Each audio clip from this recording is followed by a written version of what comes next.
This idea of identity, I feel like I'm just going to say the same thing I've said a million times, but when you approach a situation of any kind, sometimes there's it's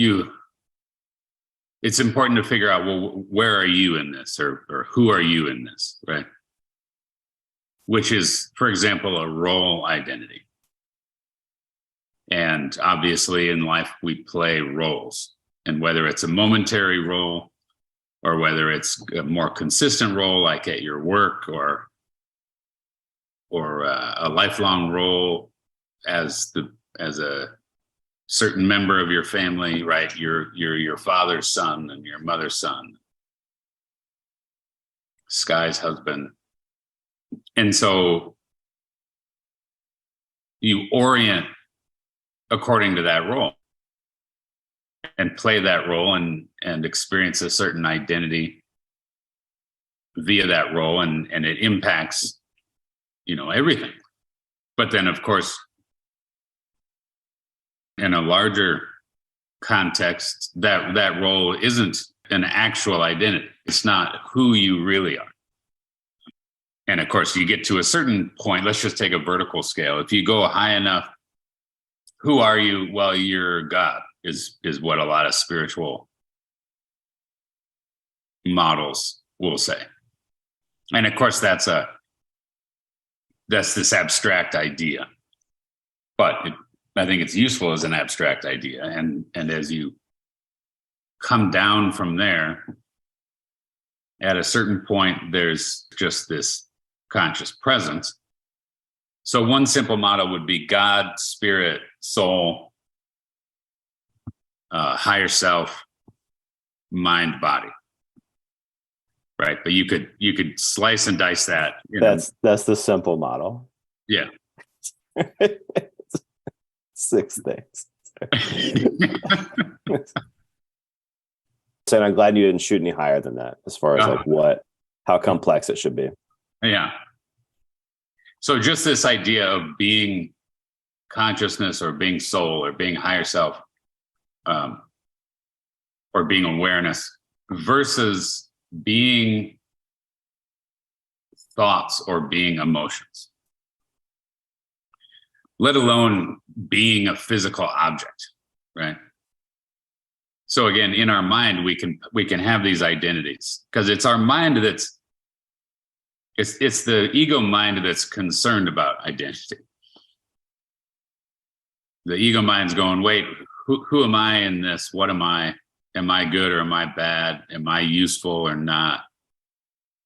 And of course, those are valid concerns, but we get so lost in that part of the mind that we lose touch with actual essence, with actual consciousness, with actual beingness. And this idea that the road back to being in touch with actual self, actual essence, actual consciousness tends to involve accepting, to use Jung's term, shadow material.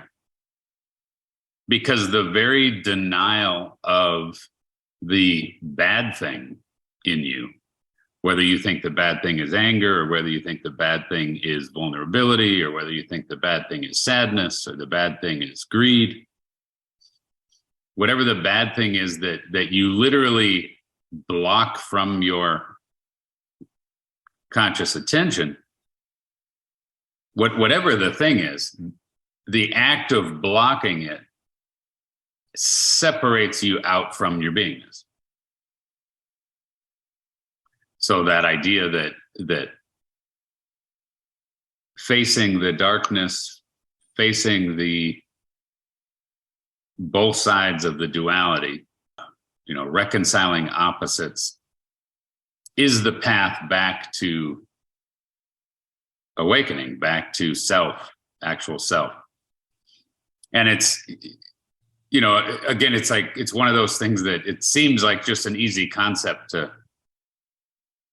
to say or to understand, but then the actual practice of it is very confusing and very not just confusing conceptually, but seems to literally involve most often a real destabilization of the ego mind. Yeah. I think it's where like that window thing is kind of like what I hear you talk about a lot. It kind of resonates as you're describing it, is that like as you get down into these, like, keep maximizing a smaller and smaller window, it's that much more disorienting when you realize it's just a window. It's like, you know, you have this like cascading tile of windows as you like go into like the depths of like, am I good or bad? And then you're so focused on this tiny thing that when you come off it, it's like, how did I ever think that was everything? Right. So as far as the disorientation of it, or the destabilization of ego, there's that part, the mind experience, if you will, and the confusion and the disorientation that the mind has. And then another problem is the body shows up with energies that the mind is absolutely terrified of. And they're kind of two different problems that obviously interrelate, but call that like thoughts and feelings, like the mind experience versus the body experience. Yeah. Yeah, because you know, and then it's right back to that whole idea of the mind or the ego being this manager of body, and the idea that ego's only capable of managing it to a degree, you know. Just a few different thoughts that, because obviously the general idea that I'm always talking about is that it's soul, it's consciousness that can manage it. The ego having we're going to need a bigger boat moment. My understanding is that's the ego mind getting an actual look at body, an actual experience of the unconscious in a way that the person's ego mind you know, is faced with overwhelm. Now that can happen just as anxiety, that can happen as an experience of dread. It can happen as an experience of I'm dying. It can happen as an experience of I'm out of control and I'm going to hurt myself or hurt someone else. It can just be a panic attack. But the general idea is that there's this upsurge of body, upsurge of energies in a way that the ego mind, again, just becomes aware, oh shit, like I can't manage this. Like we're going over, you know, we're in trouble here. Yeah. And you know, we've all had this, and at least momentarily, and it's a real important thing to sort of recognize that well, wait a second, wow, we're not, our ego mind, especially just our cognitive rational mind, is only capable of so much. Yeah. And all you got to do is put a person under a certain kind of stress, you know, get them tired enough, get them drunk enough, get them high enough, you know, take away certain structures that they live by. And it's a pretty quick trip to body overwhelming mind. Yeah. But obviously it's terrifying. Yeah. And so much of life needs to involve shoring up and securing our various structures so that we don't get thrown overboard. And that's important to a degree. And then there's also, okay, it's like there's three different modes. It can be how do you make sure the environment is such that it doesn't overwhelm the person's mind? Then there's how do you strengthen the person's mind to deal with more? And then there's, okay, what do you do in the experience of overwhelm? Is there a different mode to go into when the mind is no longer in command of a particular situation? So for example, if you put someone on a horse, if you put me on a horse, I've only ridden horses, I don't know, 20 times in my life, probably, and not for very long. So I was surprised. That's a lot of times to me. I was like two times I've been on a horse, and it did whatever it wanted.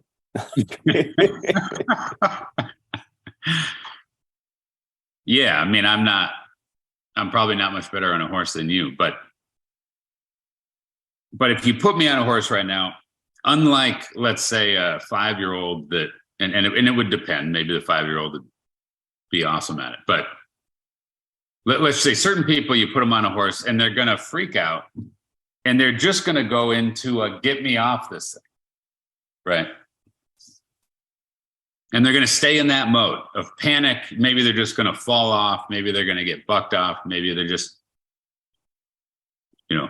gonna scream and hang on for dear life, but not move towards learning to ride the horse, right? If you put me on a horse right now, my first impulse is going to be, okay, trying to remember what the hell it is you do. Certainly going to try to get my feet in the stirrups and get a hold of the reins. I'm gonna immediately try to make friends with the horse and have the horse not hate me and want to get me, start bucking like crazy or something. And I'm going to go into a management mode of, okay, how do I not get hurt here, right? And I'm just saying that these are two very different modes. Now, maybe I'd successfully, depending on the horse, if it's a tame horse and is used to, idiots like me being on it and not really doing the right thing, but it tolerates it, then I'm good. If it's a horse that's never been ridden or something, then I'm going to be in trouble. But I'm just saying those two different modes are huge in life. Which one are we doing? And maybe I want to get off the horse, but maybe, I need to be in manage until someone can help me get off that horse.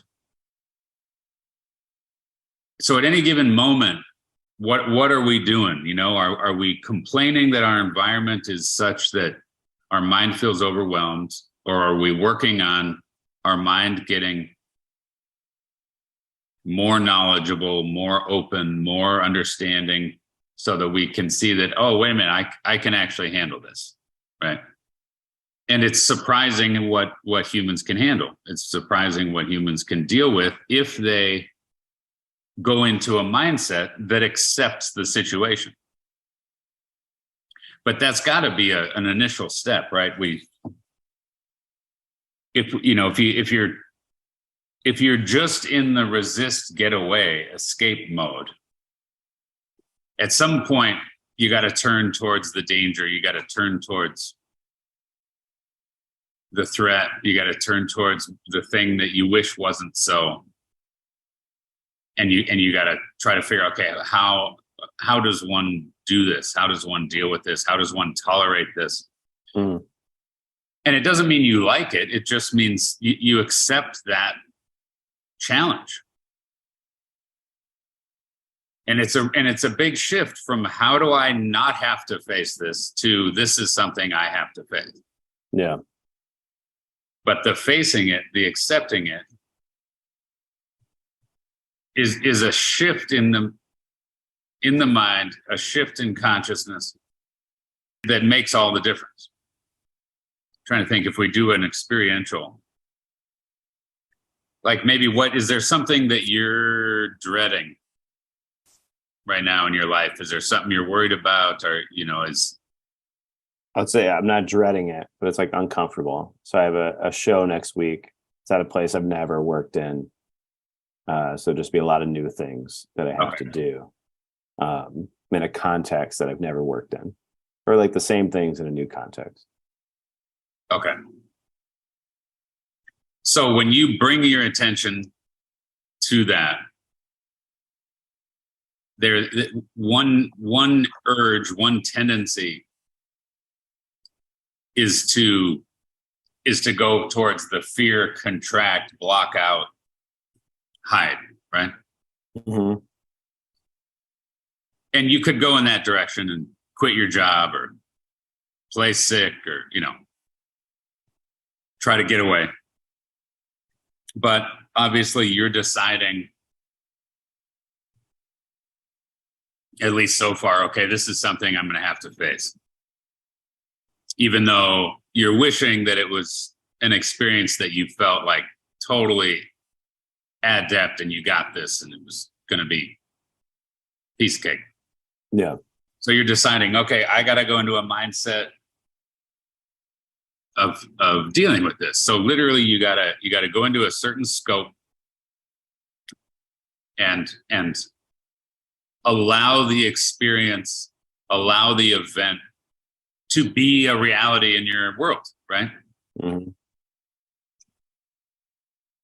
And notice just that initial step. Like right now, don't try to win, don't try to get it done, don't try to, like, the game hasn't started yet. Just bring your conscious attention to what is the game, what is the arena, right? What is and just kind of hold the whole thing. And you're not going in, to the ring. That's the tendency. Yeah. Yeah. So like boxers or MMA artists or wrestlers or whatever,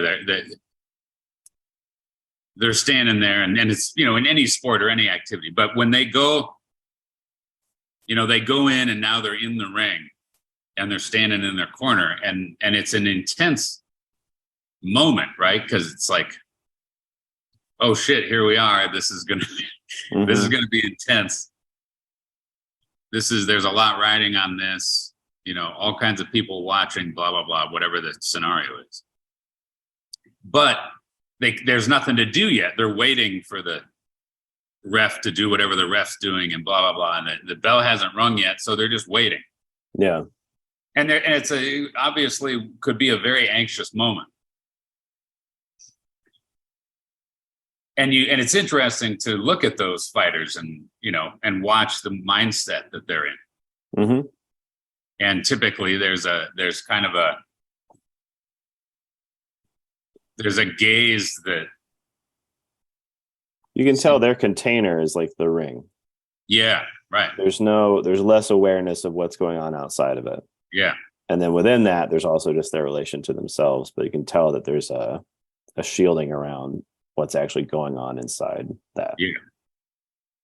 Not only are they blocking out outside the ring, but ideally they are holding an open space for inside the ring, which is different than if they go into a contraction, a subject-object split where now their attention is let's just say their own body.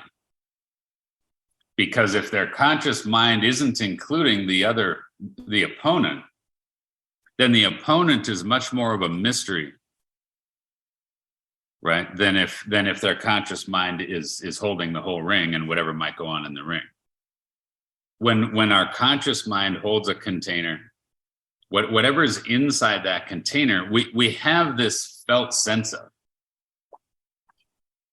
It'd be analogous to having your hands on something versus not, right? If you're riding your bike and you let go of the handlebars, it's a different situation than when you've got your hands on the handlebars, right?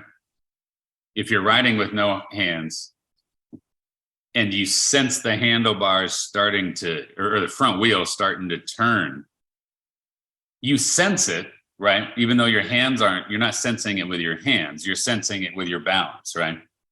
And or your eyes see the handlebars start to turn. And then you got to lean and do a thing to get the wheel to straighten out again, right? Yeah.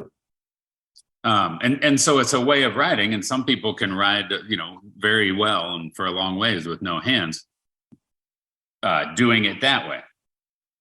But it's much easier to just have your hands on the handlebars, and then you're sensing it in a way that you have much more control. Yeah.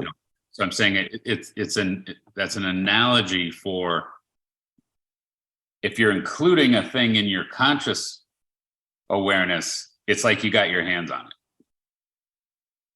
Whereas if you don't, it's much more mysterious. Yeah.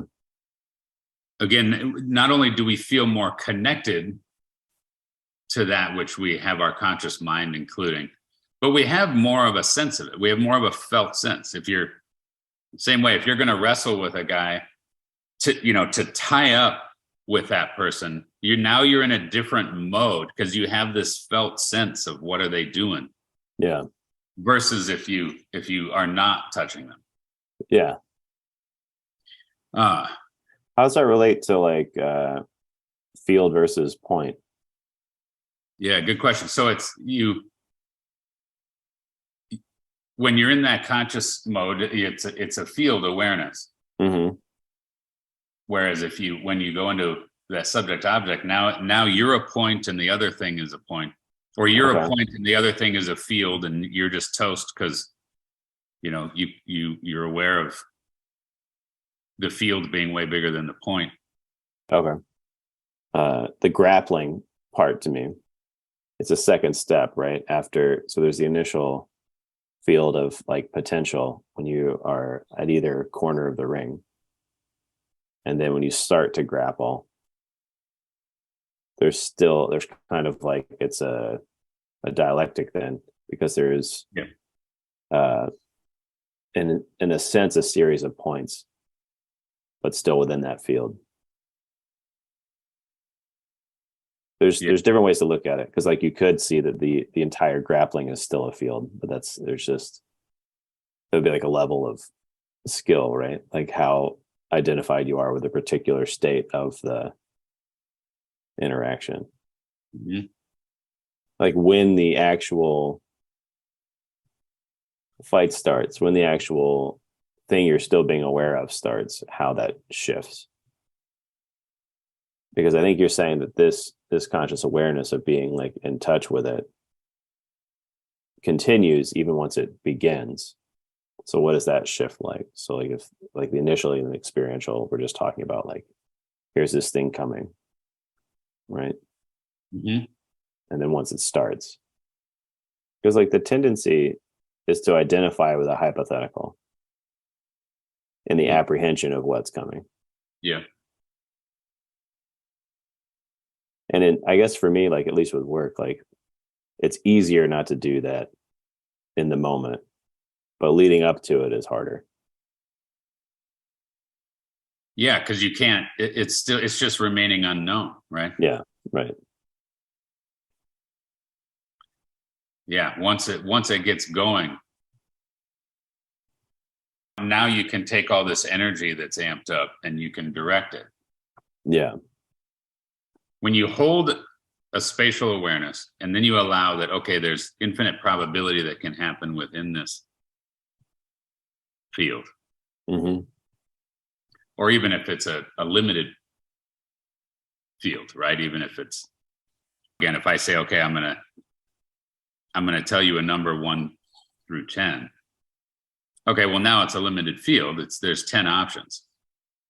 But you still got to sit there and hold this field for it could be any one of them. Yeah. And just notice right now that thing where when I say that, okay, you're just holding all 10 numbers at once. Yeah. And if I say, well, the number is 7, okay, now you can lock onto 7. I fucking knew it was 7. I knew it was 7 last time. It was 7 this time. I knew it. So it's a very rude exercise. That's all. Right? Yeah. You just watch the person. I shared that one with Sky. That was pretty funny too. Did did murderous rage immediately flood her mind? Well, it's a fun example because it doesn't have to be like, it's just like, flirting with murderous rage. Yeah, right. Because it's a number. But Right. but But yeah, you can tell like the door to hell intense to open up. Yeah. That's my experience anyway.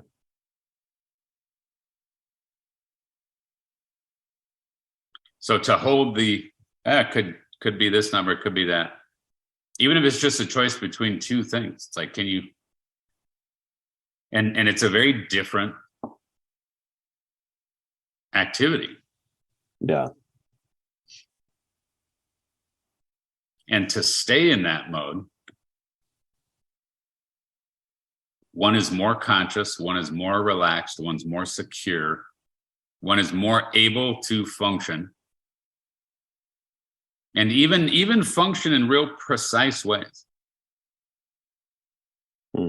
When you're driving, if you're in an open, conscious spatial awareness, there's 100 different things going on in your field of view. You're just watching and responding. Is the light going to turn? Is that pedestrian going to walk out in front of me? Is the car on my right going to come over into my lane? Is the road slick? I mean, there's just a ton of things going on. And you just stay in this mode of, what do you need to respond to and what do you not? But if you shift modes, if your car starts to slide on the ice, and even if, okay, now it's not sliding anymore, it's like suddenly, bam, everything tends to collapse. And suddenly you're a point in a big dangerous world of objects that you can't control, and if you go into that mode, it's literally like going into this kind of mode. And if you're going to try to be in that pointed focus and look at that car and then look at the light and then look at the pedestrian and then look at, it's like you can't keep up. And so you're going to freak out. And what do you got to do to get back to feeling okay? You got to get the focus to go back out into including all these things. Yeah. And that's so obvious when you're driving, but we don't realize that we get stuck in those modes in all kinds of other contexts. And so you can go, if you're planning for a party and then suddenly it's like, oh my God, there's 500 details. And if you get locked into, what about this? What about this? What about this? It's like you're going to be in a mode that's way more anxious and insecure than if you go into a mode of, okay, there's 500 things and I'm working on them. And, what seems like the next most important thing. And it's just a different mode. Yeah. So it all sounds so obvious, but notice right now, when you think about this event coming up at work, but just go into a conscious awareness of it, find that contextual space.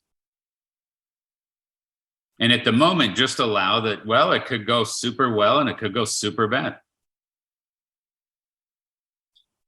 Right? There's a whole spectrum of things that could happen. And at the moment, if you just hold space for the whole spectrum, what happens? What do you notice? Feels like icebergs in the water. It feels like I can like feel the emotion of like what it would feel like for it to go bad. I can feel like things I need to remember to do come up. It feels like defeating in one sense, because like I would like to be able to know how it's going to go. Yeah, and that's the important point. What happens when you allow that defeat, allow that powerlessness? And I get angry. And then what are you supposed to do with that anger, right? Yeah. because your aggression, and by aggression I just mean natural aggression. I'm using that word just as the energy that you were going to use to take care of whatever. Mm-hmm. The ego mind starts going, well, what do I do with the aggression? Right. Where do I direct it? Right. And one of the go-tos that the ego mind does is, oh, I'll direct it at myself, Mm-hmm. which is not good. But notice, to sit and hold an open space for that aggression and to let the aggression be there, but let the aggression just move around and permeate that open field that you're holding.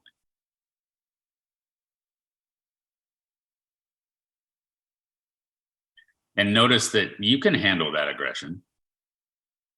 It even starts, if you go into this acceptance, it starts to feel like vitality, doesn't Mm-hmm. it? Yeah. There starts to be a security, right? Yeah, it feels less anxious. Like there's not as much it doesn't have to be like directed. Yeah. Yeah. So your mind is orienting to a field, not a point, right? Mm-hmm. And then wherever the energy moves around in that field, it's no threat, because you're not trying to be some point in the energy, right? Like if the energy was wind, your sail's down, right? Like it doesn't matter the same way as if you had your sail up. You're just letting the wind blow wherever the wind wants to blow right now. So, but do you feel how you're in a state right now that is not your default state? Yeah. You're usually grabbing, repressing, and then looking for places to, constantly needing to vent that aggression, right? Yeah.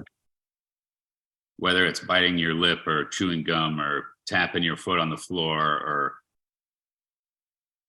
any, starting an argument with Sky or ruminating about something, or like there's just this constant neurotic activity, right? Mm. Which is literally all an attempt to manage that energy.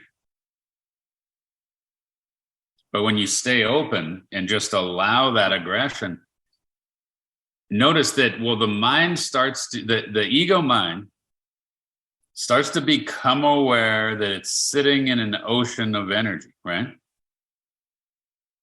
And that there's not just a sky above that's non-dual and peaceful or whatever, but there's an ocean below that is way deeper and bigger and more powerful than your boat, right? Mm. Yeah. If you shift into the mode where you're not supposed to manage, you're not supposed to hold and control those energies. You're supposed to sail them. You're supposed to surf them. You accept that there's that environment. So if you go outside and it's cold, it's cold. You're not supposed to try to somehow fix that. You're supposed to deal with it. If it's windy, you deal with the wind. If you're in the water and the current's moving this way or that way, or there's a wave, it's this very different mode, right? Yeah.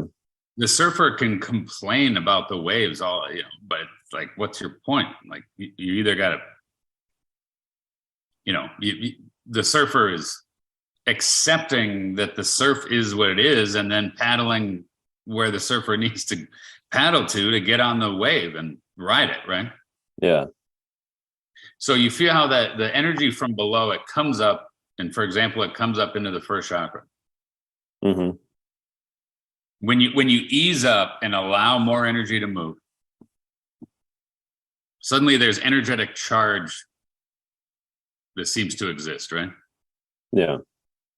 And you're going, well, I want to put it towards organizing or getting prepared for or strategizing about this event that's coming up, and what can I do to? No. And that's fine, but what about when you come back to it? There's nothing to do right now. There's nothing to do. I'm just going to allow this open state, and then let it go into your feet. Let it go into your pelvis. Let it come up your spine. Let it go up through your viscera. Let it go into your mouth, into your jaw. Let it move through your shoulders. Let it go into your mind in a way where you become aware, wow, there's an energetic charge flowing through me that is if you're in your car and the engine is on and you are pushing the gas pedal down a little bit, it's like, okay, here, there's some charge here that's I either better stay on the brake or I better make sure I know what I'm doing here, because this energy wants to move.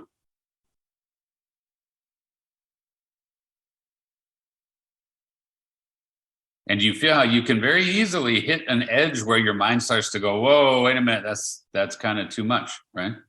Yeah. Like I'm going to need to behave that. Yeah. And it's like, what does that mean? Does that mean like you feel how you're sort of riding that edge right now? Yeah, it feels like sad. I feel like it's like too much of my personal pattern in the like coming up today. You're noticing how much you clamp down on that? Is that? Yeah, and then it's just like memories of like, my life and like what have I done to like manage this like at different times in my life, and like what was the environment like, and what are the like super ego judgments of that? What are the like physical blocks of that? And then that's like starting to like go into like one of those windows. And then it's like, it's kind of another means of like limiting it. It feels like the edge of it is too much. Yeah. And too much what? Too much of like something I don't think I am. Okay.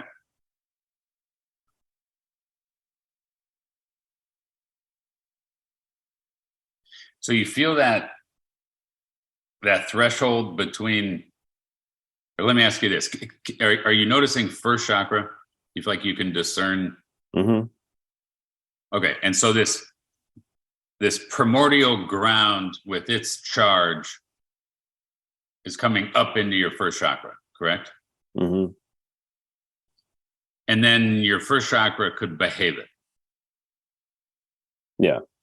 And if you were tasked with, okay, you gotta run around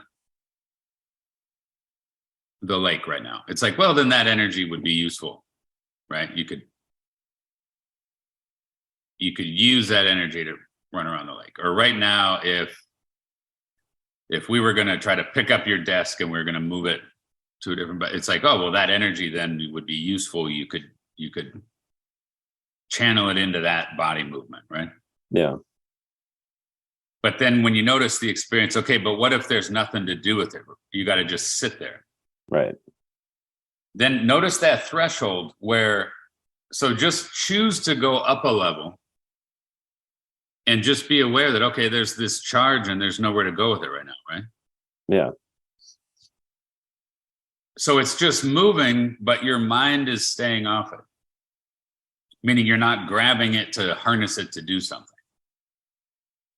So you have to hold this space that brings this certain kind of detachment, this emptiness,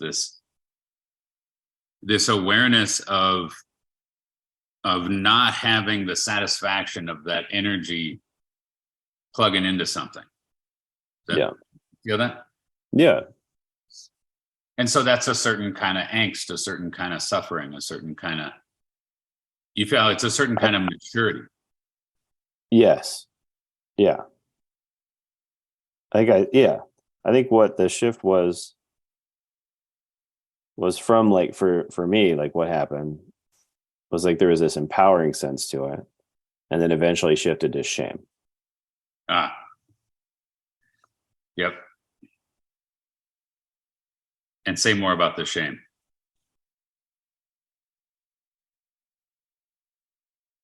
Well, it's tough. It's tough because there's like there's so much shame. There's like the like historical shame about any time that like it felt like it wasn't, there wasn't a mature holding of it.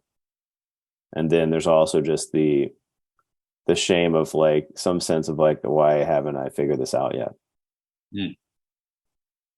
So there's and then it all felt really personal, and then I just didn't want to like be here anymore. So tell me if this all gets too personal. But what it feels like to me is, in a very psychoanalytic way of talking about it, what's needing to happen is that aggression be owned more, be made more conscious, right? Be more consciously accepted. Yeah. Now that I'm aware that the ego mind, like we've talked about before, my general pattern is my ego mind's too connected to it. Mm-hmm. If you're driving your car and you're in the driver's seat and you're driving down the street, you need to orient a certain way and be very, very, and stay with that, right? You need to, until you get that car stopped, you got to stay in that mode. If you're in the passenger seat, ideally you can come out of that mode. Certainly, once you get out of your car and aren't driving, you can come out of that mode, right? Of spatially orienting the way that you're orienting when you're driving, right? Yeah. My first chakra, as I sit here, even though I'm sitting here alone in this room, I'm talking with you in a first chakra way. It'd be hard for you to pose much of a threat to me, right? My first chakra is in that. My mind is including first chakra awareness and that kind of energy and that kind of mode is happening in my system. And that aggression is there.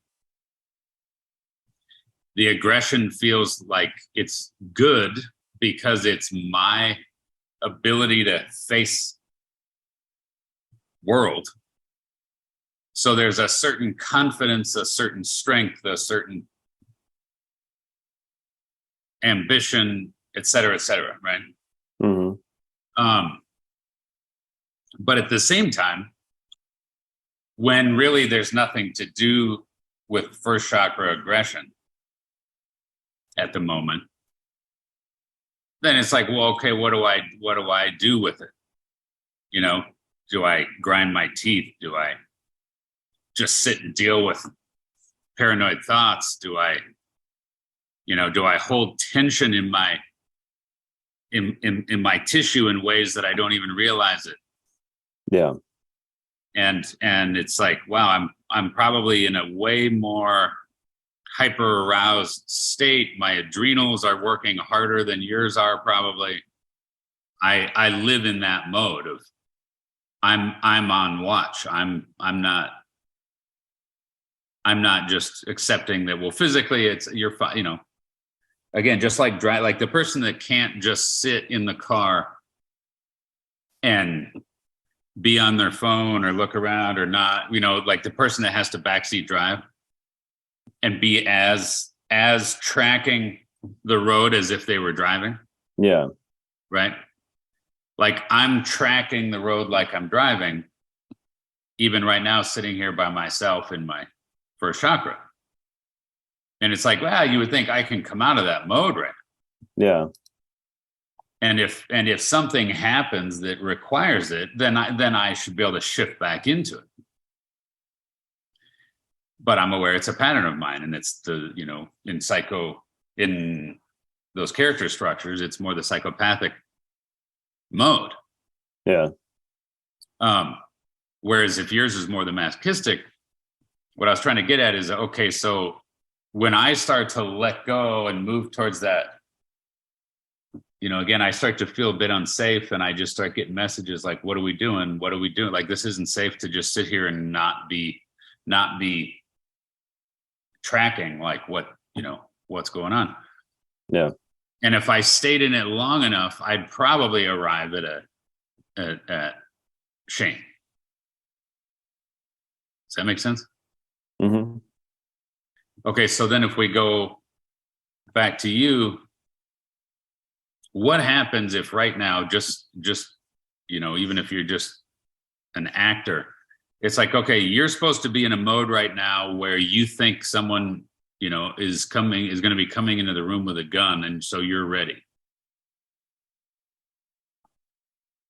And you feel how, okay, well, then immediately you start to shift what you're doing energetically, right? Yeah. And notice, what did you just, because you shifted in your mind and you hooked into that aggression. Yeah. In a way that suddenly that aggression was your friend instead of your enemy. Right. And that's just an interesting thing, right? Because you default to having it be enemy. Mm-hmm. And I can just feel it right now. You're in a mode where you're hooked up in a way you weren't hooked up. So I should be more paranoid. Well, that's the thing is, okay, yes, you should move into more paranoid, but then you should work through the paranoia into the next thing. Got it. You told me the other day I needed to be more narcissistic too. So it's quite a list I've got going. Yeah.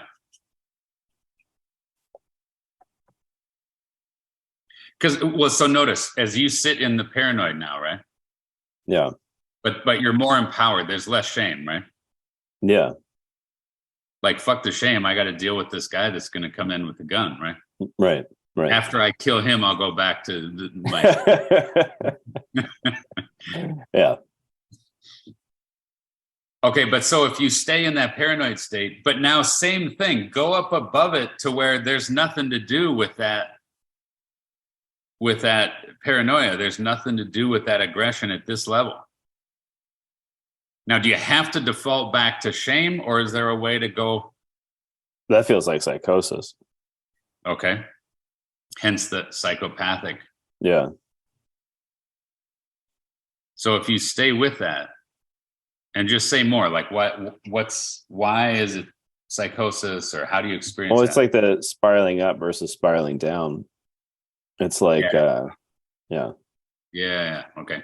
Keep going. Like shame is like zooming in on something. It feels like this is like exploding out. Yes. That's exactly right. And in human development, that movement out is development. It's individuation. It's facing your environment, right? It's going from being a kid just oriented to, am I a good boy or not, according to parent, to I gotta face world. Yeah. And world is chaotic. Like, what does it take to face world? It takes being fucking psychotic. Right? Yeah. If you're really gonna like you start to notice, well, wait, like you're not psychotic. You're noticing that, holy shit, the environment's psychotic. Meaning there's chaos out there. Like that's an accurate experience. Mm. So how do you sit there and feel okay knowing that there's a world of chaos around you? Well, you have to do that thing I was talking about. Your mind has to go out there and hold space for chaos, right? Yeah. But do you feel how when you do that, you're accepting. You're accepting it within, your own. Yeah. And it becomes, okay, so what, right? The world's psychotic. You're psychotic. So yeah, you're just holding that. Mm. And then you feel how you find this equilibrium. You find so the mind state you're in right now, do you feel, can you tell that, for example, I'm in that mindset more than you? Yeah, but I don't know if it's like reassuring. I don't know. It's like Yeah, I'm not.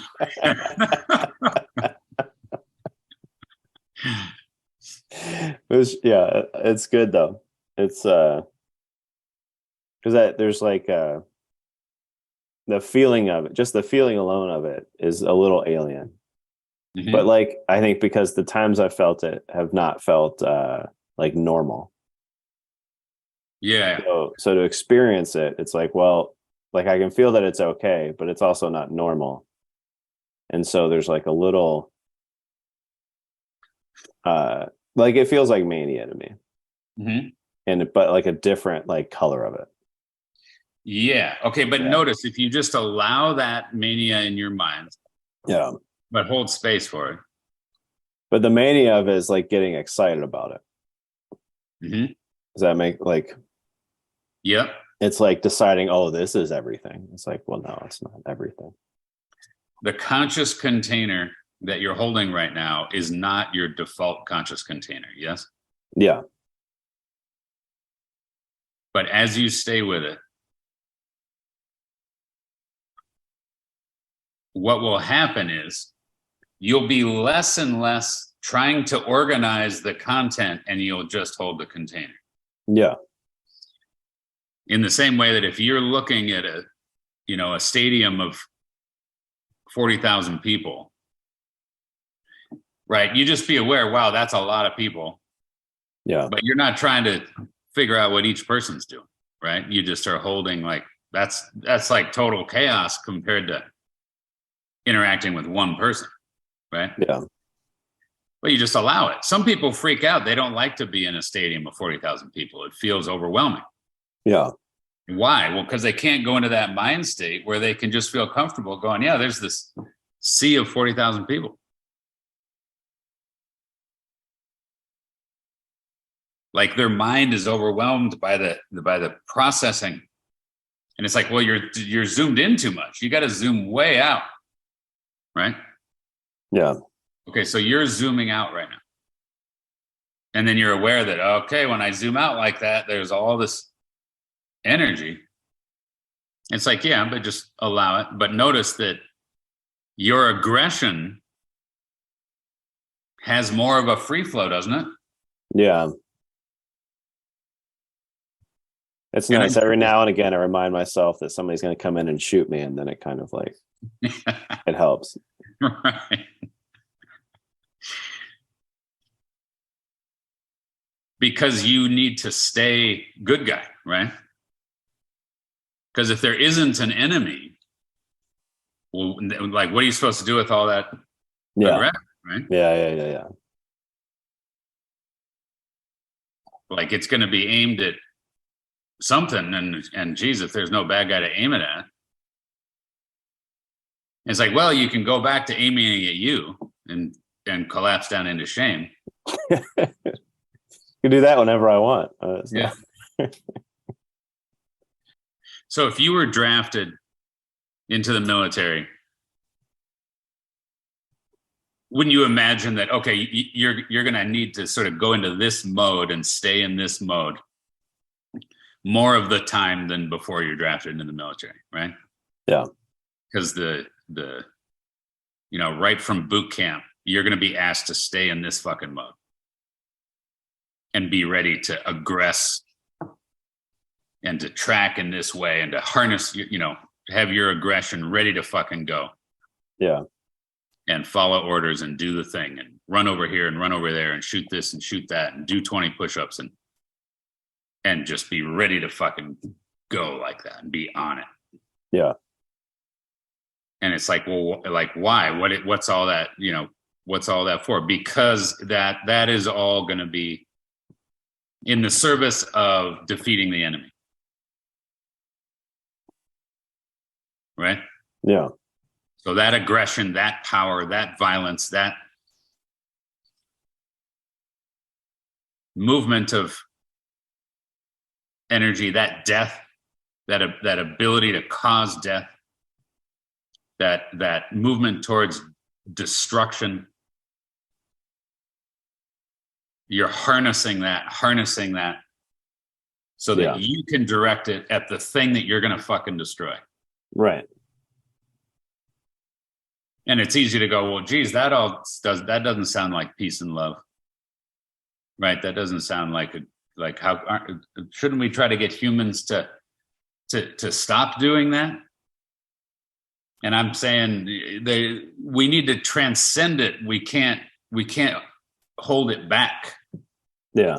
Holding it back leaves us depressed and anxious and ashamed and physically somaticizing it and projecting it in the wrong places. And it leaves us weak, feeble human beings. Yeah. But I'm aware that moving towards it is violent and dangerous and, et cetera, et cetera, et cetera, right? Yeah. And there's a real loss of innocence in it because you start to recognize I'm a fucking killing machine. Like that's in there, that's in me. Yeah. And again, what's super important if you're confronted with that, you better have an enemy. Soldiers that go to war and then come back and or even while they're there and there's not a clear enemy or there's not a clear mission or there's they've been trained to harness all this aggression in themselves, and then for our own psyche and self-esteem, we have to remain the hero, right? We have to have it be for a reason that's good. Yeah. So I think humans in general struggle with this way more than we realize. Whether you ever go in the military or not, Yeah. it's just there, this aggression. And it's like, okay, how do you become an empowered, individuated human being that has harnessed this aggression, but then obviously transcend it to where you're not just trying to look for an enemy all the time to aggress at. Yeah. Right? What's that next level where? And it's like, well, for example, this is again one of the big psychoanalytic insights is that very aggression can be used to love. It can be used to take care of. It can be used to build stuff. It can be used to, to teach and to lead and to cooperate. And so that the enemy, so to speak, ceases to be something that you have to hate, and it just becomes the dualistic tension that's there that, you use that aggression to chop wood, you use it to carry water, you use it to have the courage to face the continued difficulties so that you can show up and be there for your loved ones.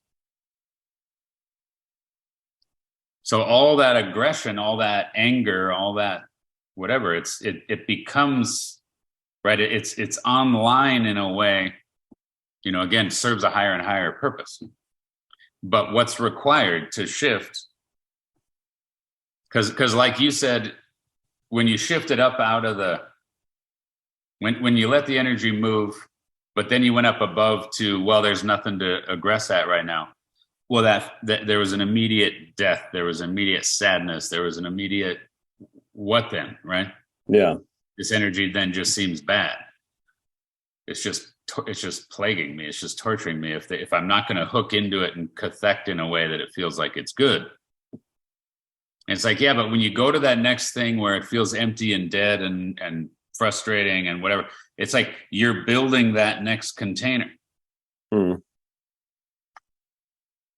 No, it's like, how long does that take? God damn it.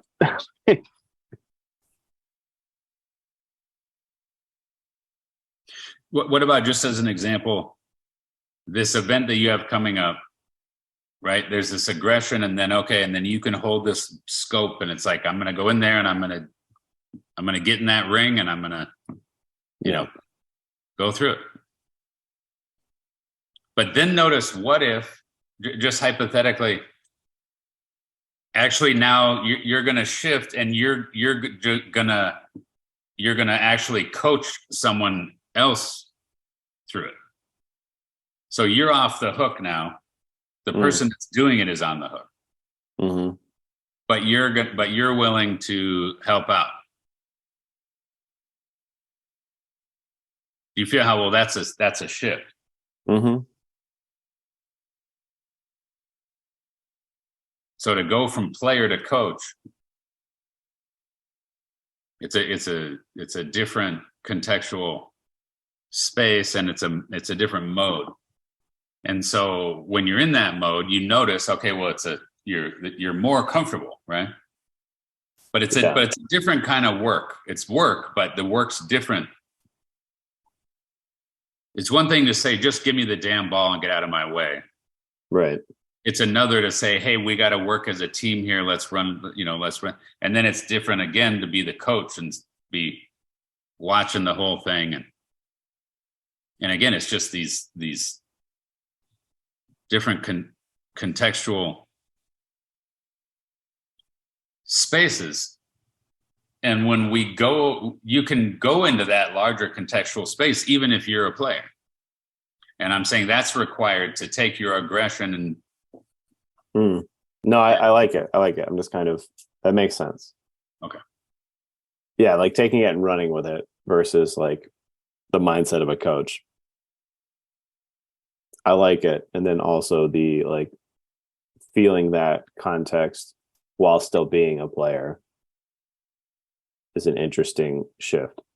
And so I see how that's like a shift in how the aggression is like translated. It disperses into a larger context. Yeah. So then there isn't the paranoia, there isn't the psychosis.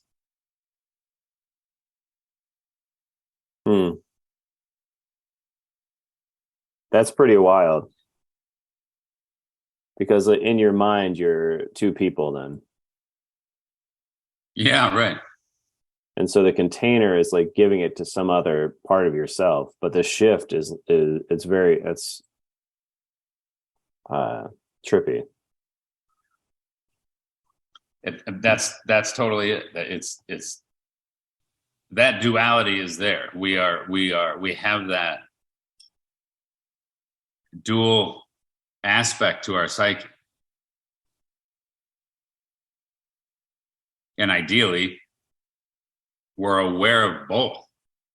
Yeah. They're both there and they're relating to each other.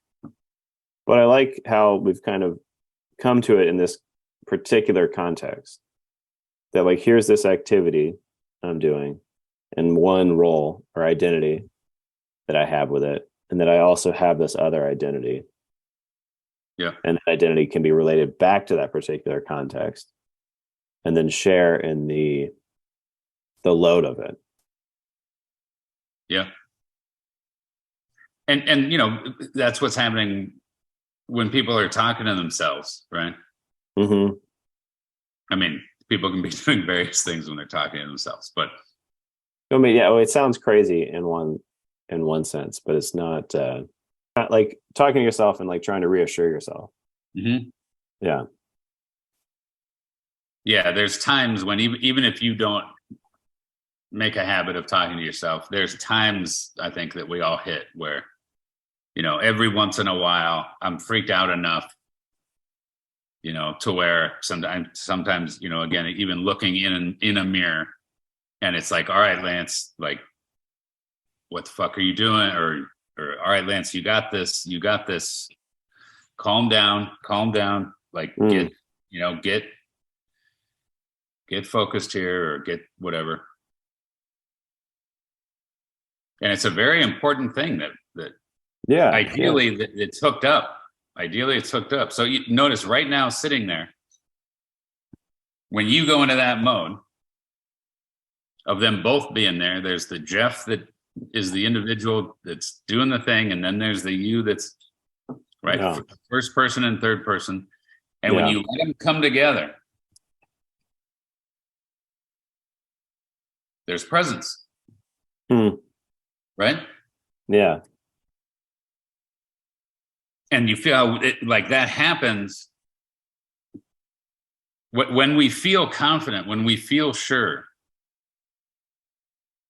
If there's, what's a game you're good at? Are you good at pool or ping pong or card I'm good at foosball. Okay. So right now, if I said, I will smoke you in foosball. Yeah. Just notice. Say you can try. Right. So notice that first person and that third person and you came together and the light went on. Yeah, totally. And you seem to like have this secure confidence of like, bring it. Yeah. And when you be aware of that state, do you feel how there's essence, there's presence? Yeah, absolutely. And then if I said, hey, I need you to help me dismantle this bomb. Right? It's like, whoa. No, thanks. And it's a weird thing, right? It's like, well, why are you separating your consciousness from your ego self right now? Like, is that's going to make you like more easy, like, right, better at bomb defusing? Right. Yeah. Like we do the wrong thing. We go the wrong direction. Yeah. Now, it's easy to say, well, yeah, but if I stay in that confidence state, I feel sort of manic and narcissistic and arrogant and, right. And it's like, I don't know if that might be good if I'm playing foosball, but it might not be good if we're trying to dismantle the bomb. I should maybe be a little more reserved and careful and cautious. Yeah. But it's okay. But notice, just as a little exercise here, stay in that mode and then also intentionally be aware, oh shit, we're going to do something very, that we need to be very cautious about. But can you stay present and and notice that, yeah, you can. You just needed a couple seconds to react to the idea. Yeah. Get situated to the new context. Yeah. If you take the psychoanalytic character structures, and let's just say you use schizoid, oral, masochistic, psychopathic, rigid, which is a model that I like. First learned it through Barbara Brennan and her stuff. But it's based on Wilhelm Reich's character defenses. There's a developmental aspect to them. It doesn't mean the person's better or whatever, but they occur at these different levels, and they're called character defenses when they're locked into as an identity and or as a constant instead of being able to go into the mode when it's appropriate, right? But I think it's important developmentally. It's like, well, what the person that's stuck in the masochistic, what do they need? They need to move towards the psychopathic. There's no fix down in there. Yeah. You got to come up out of there. Because if you think of this idea of nested hierarchy, the schizophrenic or the schizoaffective or the schizotypal or the, all the whole spectrum of the schizo ailments. It's like, well, what's needed in that part? Well, you need to go out into the next layer of organization, because that layer of organization is schizophrenic. Yeah. There's no organizing. It's that you shift and your mind assumes a different contextual focus. And now that schizophrenic energy that the mind was overwhelmed by and living in becomes the fuel that feeds the next level. And so at the next level, now what? Now there's all this neediness and this oral, whatever. And it's like, what needs to happen? The person needs to shift to the next level. So, in the same with physical, emotional, mental. It's like, well, if I'm laying in bed and my alarm goes off and physically I'm like, oh no, I actually feel like sleeping longer. My body's telling me that, actually if I was just going to listen on a physical level, I'd turn the alarm off and I'd go back to sleep. Okay, but you got to override that in much of life, right? You have to have at least the ability to override that and go, no, I gotta go to work. I gotta override the physical with the mental, and I gotta use my will to do this level instead of this level. Yeah. So our mind, again, this idea of going up these levels and that which was below, that which we thought we were a thing, right? We thought we were this thing in this dimension. Yeah. We need to get this awareness that's actually out here. Yeah. To look into that and see that, okay, from here, we see that, okay, actually there's no like winning that battle. There's no organizing all that. We shift up to the next level. And then again, it varies moment to moment. Yeah. If I just feel tired, it's like, well, too bad. I override it, get up, get in the shower, get your ass to work. But if I notice, no, I actually have like a really bad fever, and then it might be, okay, no, I got to call in sick to work. Mm-hmm. We're constantly making these decisions, right? Yeah. And I'm just saying at times we have to be able to override, go to that larger context, and sacrifice the self at that lower level. If you want to learn more about the Dimension Approach, please visit dimensionapproach.com.